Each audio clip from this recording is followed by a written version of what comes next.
आजको मुभी सुरु भएपछि हामीले एउटा केटालाई देखाइन्छ जो चाहिँ रुममा एक्लै बसेर गेम खेल्दै हुन्छ। केही समयपछि उसको फादर उसको छेउमा आएर उसलाई भन्छ ऊ फेरि आइसकेको छ, तिमीलाई रुल्स थाहा छैन, तिमीले यस्तो देखाउनु पर्ने छ जस्तै त्यहाँ कोही नि छैन, तिमीले त्यो क्रिएचरलाई इग्नोर गर्नुपर्ने छ। म तिमीलाई प्रमिस गर्दछु यदि तिमीले त्यो क्रिएचरलाई इग्नोर गर्दै गयो भने ऊ यहाँबाट फेरि जानेछ। हिँड अब डिनर गरेर आउँ। ऊ र उसको फादर जब सिँढी मुनि आउँदै हुन्छन् तब पनि पछाडिबाट कसैको डरलाग्दो आवाज सुन्छ, तर ऊ त्यो आवाजलाई इग्नोर गरेर मुनि आउँछ। डाइनिङ टेबलमा उसको सिस्टर पनि हुन्छन्, दुवैजना धेरै डरिरहेको हुन्छन्। उसको फ्यामिली यस्तो देखाउँदै थियो कि जस्तो केही नै भएको छैन, सबैजना एकअर्कासँग नर्मली कुरा गर्न थाल्छन्।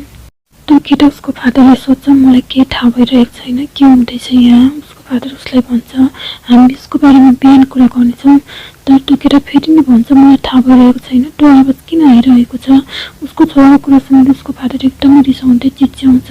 त्यसपछि पनि फेरि अब त्यस्तो आवाज सुनिन थाल्छ।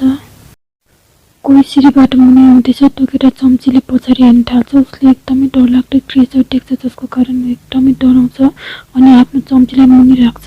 पछाडिबाट क्रिएचर आफ्नो हात उसको सिस्टरको काँधमा राख्छ जसको कारण त्यो केटी एकदमै डराउँछन्। सबैजना डराउँछन् तर उनीहरूले यो इन्सिडेन्ट इग्नोर गर्नुपर्ने हुन्छ, त्यसैले सबैजना केही नभएको जस्तै कुरा गर्न थाल्छन्। त्यति बेला घरको फोन रिङ हुन्छ जसको कारण एक्कासी डराउन थाल्छन्। अनि जब उसको मम्मी फोन रिसिभ गर्न जान्छन् तब पनि त्यो क्रिएचर आफ्नो हात त्यो केटीको काँधबाट हटाउँछ। क्रिएचर उसको मम्मीको तर्फ जान थाल्छ।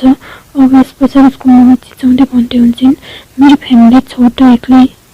जस्तै अब उसको फादरले पहिले नै भनेको हुन्छ यदि त्यो क्रिएचरलाई कसैले इग्नोर गरेन भने ऊ त्यसलाई मारिदिन्छ। मतलब त्यो क्रिएचरले उसको मम्मीलाई मारिदिइसकेको थियो। उसको फादर ढोका खोल्ने धेरै कोसिस गर्छ तर ढोका खोलिँदैन। तर अचानक त्यो ढोका एकदमै जोडले खोलिन्छ जसको कारण उसको फादर त्यहीँ बेहोस हुन्छ। त्यो केटा अब ढोकातर्फ हेर्न थाल्छ। उसले देख्छ त्यो क्रिएचर रुमबाट बाहिर निस्किँदै हुन्छ। तब पनि उसको सिस्टर उसको अगाडि आउँछिन्, भन्छन् चुप लागेर बस, इग्नोर गर जति गर्न सक्छौ। तर त्यो केटा उसको सिस्टरको चस्मामा हेर्न थाल्छ। उसले देख्छ त्यो क्रिएचर उनीहरूको तर्फ कुद्दै आउँदैछ।